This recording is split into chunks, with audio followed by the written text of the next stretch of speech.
मेरा गांव मेरी शान, एक खास मुलाकात। कार्यक्रम मेरा गांव मेरी शान।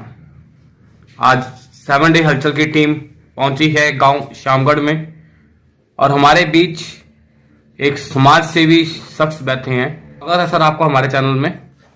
नमस्कार सर, सबसे पहले तो हम ये जानना चाहेंगे कि क्या सोच रखते हुए आप सरपंच पद के लिए उम्मीदवारी दिखा रहे हैं।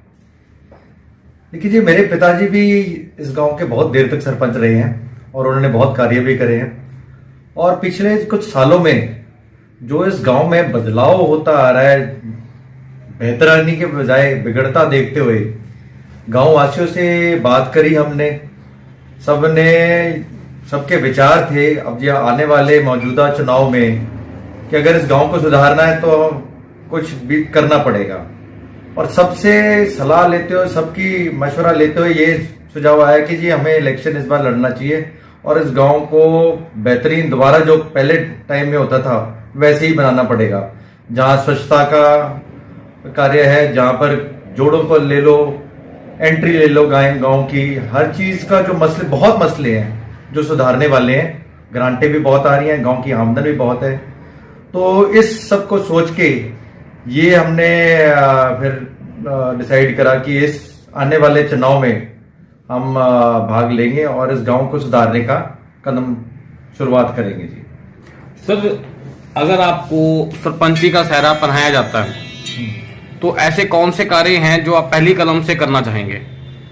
सबसे पहले तो सफाई की तरफ ध्यान रहेगा जी। मेन चीज मेरे हिसाब से अगर स्वच्छता होगी, जो हमारे प्रधानमंत्री जी श्री नरेंद्र मोदी जी ने भी बहुत बार कहा है कि स्वच्छ भारत और स्वच्छता की तरफ ध्यान रहेगा, तो अपने आप बीमारियां कम रहेंगी, लोग डॉक्टरों के और अस्पतालों के बिल कम रहेंगे और अपने आप बचत होगी और खुशहाली पैदा होगी।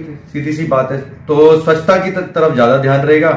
और दूसरा है कि अपने गांव के जो युवा है उनको नौकरियां कैसे बढ़ाई जाए, उनका जो स्वास्थ्य की तरफ से है, स्पोर्ट्स में कैसे बढ़ावा करा जाए, क्योंकि स्पोर्ट्स के जरिए से उनको नौकरियां भी मिल सकती हैं।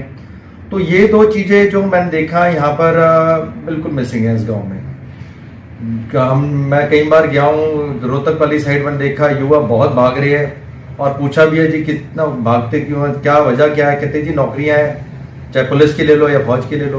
तो वो जो है सिस्टम यहाँ पर बिल्कुल मिसिंग है इस गांव में, तो वो भी बढ़ाना पड़ेगा हमारे को। मैं तो इस बार गांव वासियों से यही प्रार्थना करूंगा कि एक बार मुझे मौका दीजिए और मुझे काम करने का मौका मिलेगा, तभी आपको दिखाएंगे कि कैसे काम होते हैं और कैसे इस गांव को सुधार सकते हैं। जैसे आपने मेरे पिताजी को पहले आशीर्वाद दिया था और उन्होंने कई काम करे, जैसे पंचायत घर बनाया, लाइब्रेरी बनाई और डंगरों का अस्पताल बनाया और मैटरनिटी अस्पताल बनाए।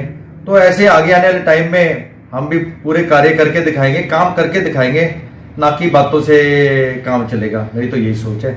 बाकी यही कहते हुए आपसे एक प्रार्थना, एक मौका दीजिए और एक परिवर्तन परस कर देखिए और कैसे इस गांव को सुधार सकते हैं। हम सब मिलकर ही कर सकेंगे ये काम।